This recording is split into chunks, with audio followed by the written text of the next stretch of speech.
The Public Understanding of Law Survey, or PULSE, is groundbreaking research to understand legal capability, attitudes and experience of the law in Victoria. The PULSE asks people how they see the law and how they experience and respond to everyday legal problems. Often called justiciable issues, everyday legal problems are the kinds of things we can all face at some time in our lives that may have a solution in the law, like housing or employment issues or problems with goods and services. It is first of its kind in the world and represents a significant development in this kind of research. It's not just a survey about lawyers, courts and judges, it's a survey of how people understand, experience and engage with law in Victoria. The PULSE was designed to further our understanding of how people navigate law in everyday life and whether they obtain the support they need to resolve justiciable problems. We wanted to get much needed new data on problem experience. We wanted to develop new ways to measure the emerging concept of legal capability, and we wanted to explore whether legal capability could further our understanding of how people interact with the law, what they do and the outcomes they get. Legal capability is the knowledge, skills and attributes required to make a decision about whether and how to make use of the legal system. It has many facets and we can't measure it all, but the PULSE remains the most legal capability measures ever captured together. It includes diverse measures of skills, confidence and attitudes, which separately and together are designed to further our understanding of how people navigate law, what they do when faced with problems, and critically, what they get. It's about better understanding what leads to just resolution of justiciable problems and what doesn't. Volume 1 told us what problems there are in Victoria, who's having them and where, and which legal or non-legal paths people take to resolve them, or not. Volume 2 put the spotlight on our capability, what skills and resources we have, what we know, and how we think about the law. Volume 3 draws these together to unpack the connections between them.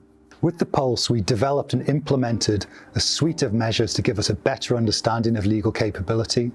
We looked at various aspects or domains of capability, both separately and together, to get a clearer picture of which parts of what we measured really mattered. In essence, which were the key determinants of what people did or what they got when they faced problems. So while there are limits to causal inference in surveys such as the PULSE, there are good grounds for regarding some causal interpretations as more credible than others. And in general, there is reason to believe that when it comes to justiciable problem experience, in simple terms, you come with skills and you leave with attitudes. The PULSE Volume 3 investigates the connections between capability, legal problems, demographics and legal need. It explores how your skills in managing a legal problem, your experiences of the system, what attitudes you have about the law can have an impact on the outcome and how satisfied you are. What it all tells us is that legal capability, it really matters. The PULSE findings tell us that people respond to justiciable problems in many ways. Legal capability mattered in what people decided to do when facing problems. In Volume 3, we found that different levels of skill and confidence were associated with significant difference in problem-solving strategy. We found that problems can involve the use of one or many informal and formal dispute resolution processes. 12% of problems in the PULSE used a court or tribunal. This was higher for those with the lowest composite or combined skills and the most negative composite attitudes. When looking at the length of time that problems persisted, both skill and confidence and the attitude measures were associated with problem duration. For skills and confidence related capability measures, lower capability was related with longer problem duration. Longer problem duration was also found for people with more negative overall attitudes. People with a combination of low skills and confidence and negative attitudes, they had the longest problem duration of all. Many people do not receive the level or type of help they feel is necessary. Skills and attitudes were powerfully related to whether or not you got the help needed. In addition to measuring legal capability, the PULSE takes major step forward in capturing legal need. The PULSE looked at the adequacy of support to assess whether or not legal need existed, and where it did, whether or not it was met. The findings in PULSE 3 tell us that unmet legal need is routine, even where advice is obtained. The Pulse asked respondents how happy they were with the outcome of their problems, and where problems were ongoing, how happy they were with their progress. The findings tell us that legal capability, both the skills and confidence and attitudes, were pivotal in people's satisfaction with outcomes. People with lower levels of practical legal literacy or legal confidence were more often unhappy with both outcomes and progress. Attitudes, such as the extent to which lawyers were considered inaccessible, was powerfully related to satisfaction. For example, we found people who had more positive attitudes were far happier with the outcomes or progress.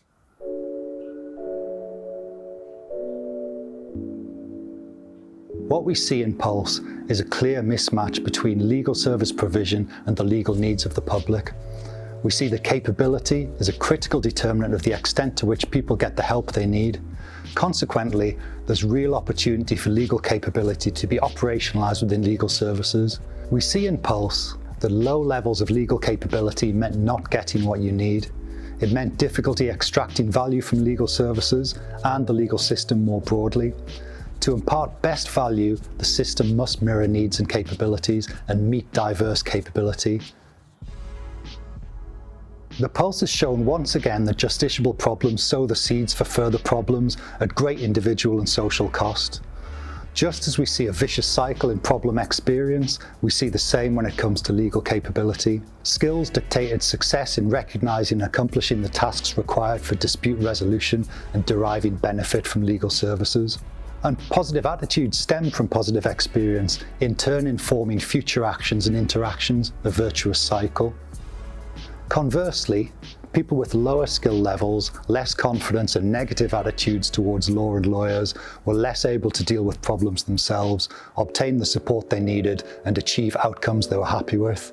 Skills again dictated actions and outcomes, and negative attitudes flowed from negative experience, colouring future actions, a vicious cycle. Those with the most negative attitudes were more likely to have been involved in court or tribunal proceedings, but often not as proactive litigants. Critically, positive attitudes were associated with people using the law, negative attitudes with people having the law used against them, positive attitudes with having legal needs met, negative attitudes with having them go unmet, positive attitudes with good outcomes, negative attitudes with poor ones. Harm is being done, and it's stemming from a system that fails to match needs and capabilities.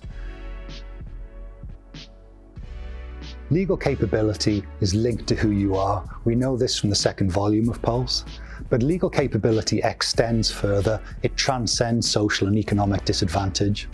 Legal capability and disadvantage are not the same, and the effect of legal capability remained with or without disadvantage.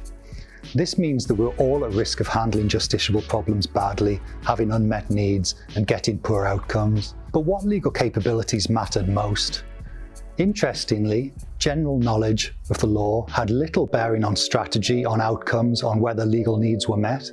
And this reinforces the idea that while there might be a place for targeted just-in-time intervention, it's hard to make a case for broad-brush, just-in-case legal education focused on general legal knowledge.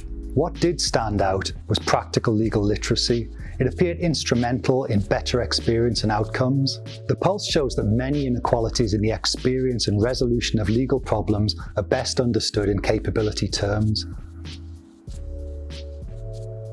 Capability asymmetries lie behind, reinforce, and operate alongside demographic differences. Asymmetrical skills lead people down different paths to justice, present different obstacles, impact the value of services and processes, and feed through to outcomes. They then bring about an asymmetry in attitudes. If we look to a justice system that does more, taking the imbalance in capability seriously as a starting point to democratising law, in making justice more accessible and more equitable. Volume 3 of the Pulse provides a new perspective on legal need and legal capability. It goes further than ever before in demonstrating why legal capability matters. It illustrates that inequality of capability is a critical component of inequality of justice. If we seek services and processes that are more accessible, efficient and effective, then operationalising legal capability is key. If we seek change that benefits all, then capability must be at the heart of reform. It's a rich source of data, of evidence, with enormous potential to inform policy and practice. Now that we know more about the consequences of variable legal capability when people face legal problems, we can think deeply and systemically about how to respond effectively to that lived reality.